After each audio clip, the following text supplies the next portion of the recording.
کہا جاتا ہے اٹلانٹس ایک عظیم اور ترقی یافتہ شہر تھا جو اچانک سمندر میں غرق ہو گیا۔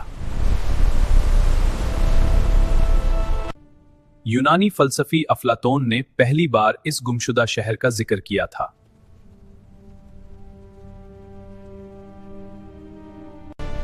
روایت کے مطابق ایک ہولناک قدرتی آفت نے اسے ایک ہی دن میں تباہ کر دیا۔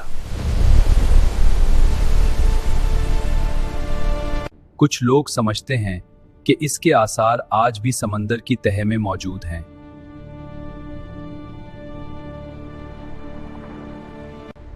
سائنسدان اسے محض ایک افسانہ قرار دیتے ہیں، مگر تلاش ابھی ختم نہیں ہوئی۔